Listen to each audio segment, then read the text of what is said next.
Good morning. We're going to go ahead and get started. We have a video to kick us off with, so thank you all for being here.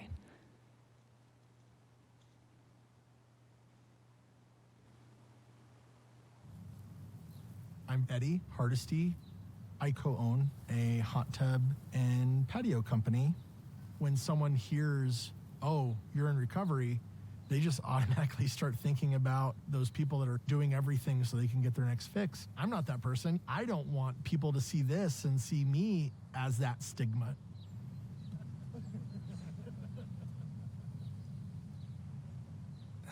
I guess I kind of grew up in a family that had issues. My father died of a drug overdose when I was young. I really stopped caring about school, and from that point, I just knew that decisions that I was making was bad, but I probably just didn't care that much about the results. When I first started my business, I had zero fear. I didn't care if I was successful. Business was actually going, I think, okay enough to where, unfortunately, I was young and had a lot of money. I could drink all night. I could partake in party drugs, and I'd wake up the next day and I'd go to work and I'd do a great job, have many, many drinks, and do it all over the next day. About 7 years ago, one of my best friends, Quaz, he had an accidental overdose. He was drinking at the bar. We're positive cocaine was involved. He went to bed that night and not woke up. We kind of have almost an immortality, like, no way that's getting me. My friend, it got him. He's tougher than me. So if it got him, it could certainly get me. I'd quit drinking December 23rd. I instantly texted my 3 best friends and I said, look, I'm done. And then I went to Quaz's parents and I told them that I would live because he died. And that promise is probably what got me, through sobriety, because it was hard. It was really hard.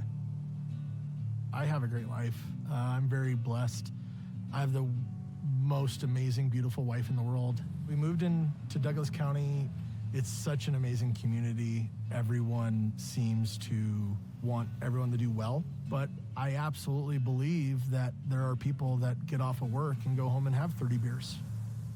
I just want to support everyone in this community to where if they're trying to get past that, like, I'm here for them.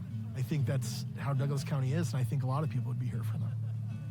You have to release that shame, and now there is none for me, and it's great. I'm very proud of my sobriety.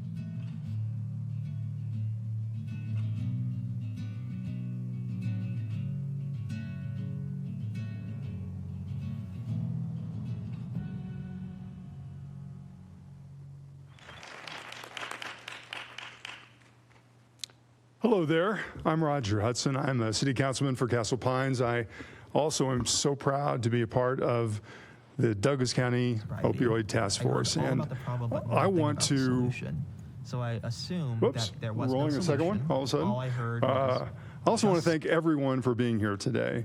If you're here, you're part of this solution that we're tackling here in Douglas County.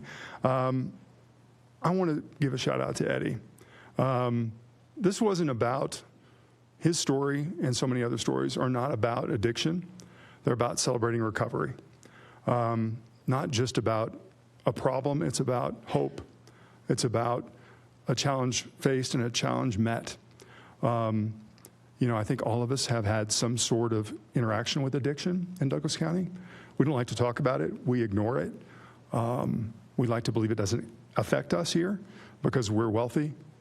Oftentimes we're white, privileged. But the fact is, that's why we need to address it. That's why we need to look at it. And doing this work with some incredible people has really opened my eyes to why this work is really important. So welcome. I'm going to read a little bit to you here because they pay me to read. Nothing, but they pay me. I want to thank you for being here. Thrilled to welcome some of the folks here that are on the Opioid Council, of course. We're going to talk about some of our partners that have been working on this work, the campaign that we've just seen, and we're going to see a little bit more of it. In 2021, Colorado joined the national settlement with the opioid manufacturers and distribution folks that we sued. successfully, their role in fueling the opioid epidemic in the country. And as we all know, it's been a scourge. It's affected so many people, young, old, privileged, not so privileged. It really, truly has affected so many. The unique Douglas County Opioid Council leads the local effort to invest these settlement dollars, and they're vast dollars. They really are millions and millions of dollars. The local efforts to invest these funds, the programs to prevent addiction, support treatment and recovery, and promote long-term wellness in our community. And I think that's an incredible use of those dollars and our time and our effort, certainly mine. The project could not have happened without the amazing partners represented on this council. It really has been a team effort. I hate to use a sports metaphor because I suck at sports. But the Douglas County Sheriff's Office, they've been frontline with us. The Douglas County Human Service Department, the Douglas County Health Department, the 23rd Judicial District, Parker Police Department, Lone Tree Police Department, Castle Rock Police Department, Aurora City Council members, South Metro Fire, my city council, and I don't think it can be underestimated the incredible support of the community. When I go on and look at all the interested parties who are on our Zoom calls, there are truly more than 100 people who are interested or stakeholders who come onto those calls, who add their voices because they care about our communities and how we're using these dollars and how they can help out. They always have positive things to say about how we can work together to deal with addiction, not just opioids, but alcoholism, whatever kind of addiction that is affecting our schools, our adults. It is fascinating to me how many people want to join this cause. It is truly speaking to me as what kind of community we want in Douglas County. The variety of perspectives represented in the Douglas County Opioid Council also allows to address issues of opioid use in our community in this strategic and effective way. And I think this represented it in this campaign and in some of the online campaigns you see behind me right now. And we can, of course, discuss those with you any way you want to. The council is focused on 7 funding priorities: case management, community response team expansion, medications for opioid use and disorders, and medication assistant treatments. We save lives with some of these drugs, literally on the spot. Also, peer support, transportation needs. I can't tell you how many people tell me that they can't get to treatment. There aren't rides. They want treatment. Eddie can't get treatment because he can't, I'm speaking metaphorically, but can't get treatment because he can't get to treatment centers. Peer support, transportation, withdrawal management, and youth prevention. Funds distributed by the council up to date, and I got to tell you, it's not enough. Nearly $2.1 million just so far, but not enough. We have more money, we need to spend it. And just to underline this, we are the wealthiest, I'm going to say the healthiest county in the state. And even so, we have had 81 drug and alcohol-related deaths in 2024. I mean, let that sink in. Wealthiest, healthiest, 81 deaths. Those are children, adults, everyone across the board.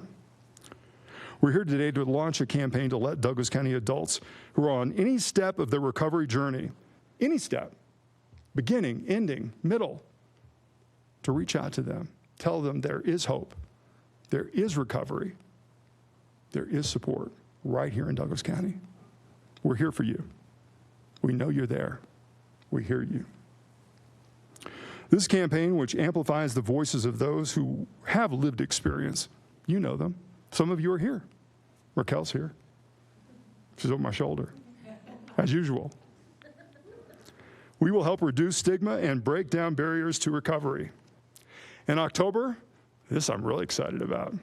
In October, we will unveil a second campaign targeted towards preventing opioid use among youth. Until you talk to a parent who went to wake up their kid in the morning for school and find them cold in bed, you haven't heard something tragic. I've heard them. I was working in the Capitol and we were trying to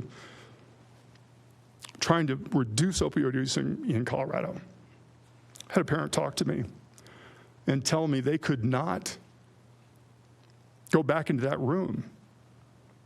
A Colorado parent, because they had found their young daughter dead in her room because she just tried a pill. Her friends were doing it. She found it on social media. Think about how tragic that is. I've had parents tell me they can't go to bed at night until they hear that garage door close. Just to know their kids are home. We can do better. This campaign will reinforce positive social norms by celebrating the healthy choices our teens are already making every single day. Our kids are good kids. We can celebrate that. We can support it. That's the work we're doing here today. We have another video to show you.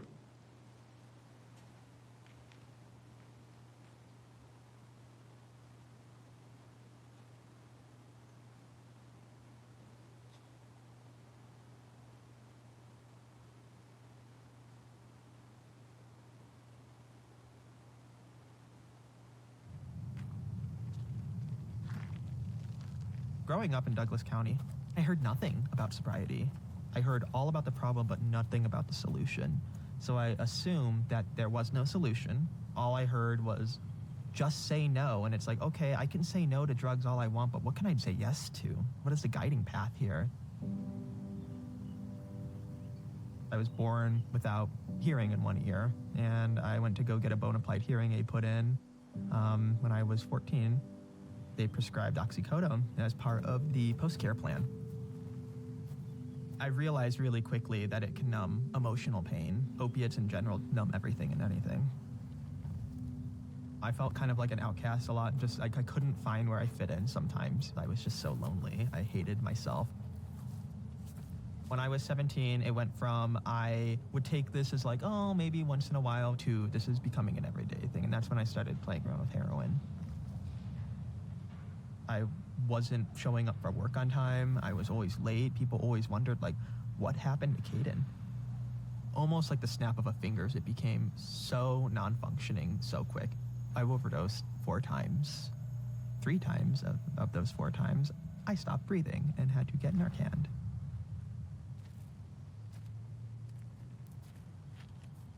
My rock bottom was when my mom found out about my drug addiction, and she's like, Caden, if you do not go, you're gonna die. I looked at myself in the mirror and I could see how sunken in my cheeks were. And I'm like, this is awful. And then I turned around and I see nothing but just needles and crumpled up tinfoil and lighters, and I'm like, what have I done? I sold every last possession to go to rehab. I wanted to say yes to living again, and I soon found out that I'm not alone.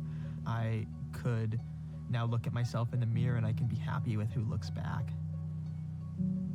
Addiction doesn't discriminate. It's happening to neighbors, to friends, to people all around you, and you may not even know about it. You need to take shame and judgment out of the picture and just be like, hey, how can I help? What people most need right now are resources to be able to talk about it. There will come moments in every addict's and alcoholic's life and journey where they're ready to hear something. Maybe they can hear something that nobody else told them.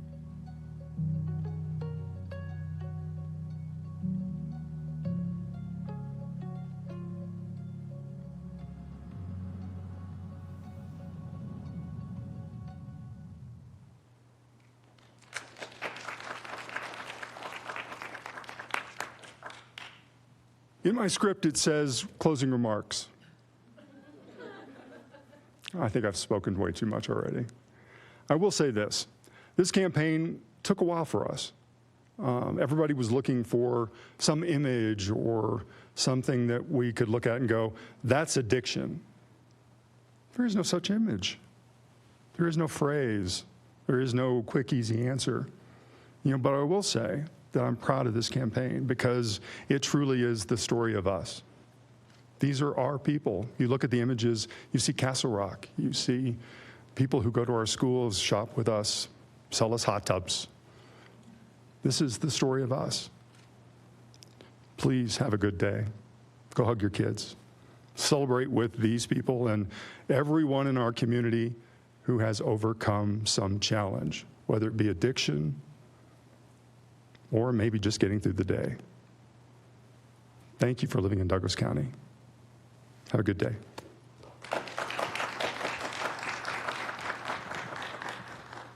We're going to go ahead and take a group photo of everyone who has been involved to get this campaign to this point, or if you plan to get involved in the future, or if this campaign has impacted your life.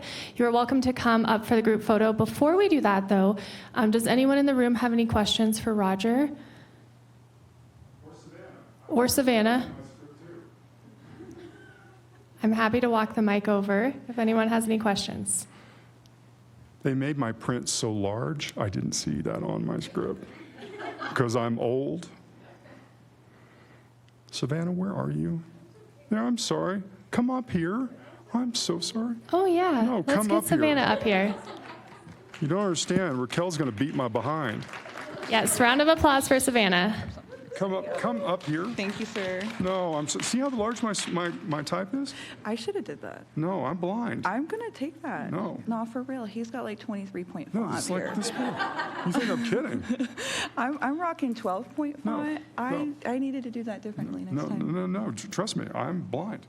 No, go right ahead. Thank you, Roger. No, I'm going to move on. I'm so sorry. No, don't be. Hi, everybody. My name is Savannah Putman, and I'm quite honored to be here today. I serve as the Director of Grants Management and Operational Support with the Heart Beauty Foundation, a statewide recovery community organization that's headquartered right here in Castle Rock. As a longtime Castle Rock resident, it was important to me that this prevention and awareness campaign be informed by people in recovery, be rooted in our community, and reflect the strength, resilience, and hope that recovery brings. This community is deeply personal to me. I actually married a third-generation Castle Rock native, and I've lived here for the last 15 years. My first grader now attends the same school that my husband did. And my young adult graduated through DCSD. Like many families, ours has relied on the resources that this community provides. During the hardest times, the Help and Hope Center made sure that we had food, school supplies, and even holiday gifts for our kids under the tree. We now identify as a family in recovery from shame, despair, the loss of purpose and hope. Recovery from using substances to numb the pain of daily life. When I chose to get well, I resisted traditional methods of help. What changed everything for me was learning about peer coaching, an accessible and compassionate way to begin rebuilding my life. Today, my husband and I both work in recovery.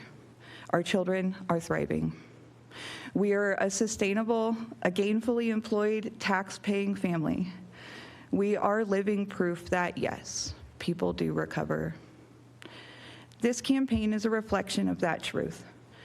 It tells the stories of strength and resilience in our community. Reminders that recovery is both possible and present and thriving right here in Castle Rock. To Kaden and Eddie and Sabrina and Raquel, I really appreciate you sharing your stories with us today. When we choose to speak and share our truth, we give permission to others to do the same. Thank you very much.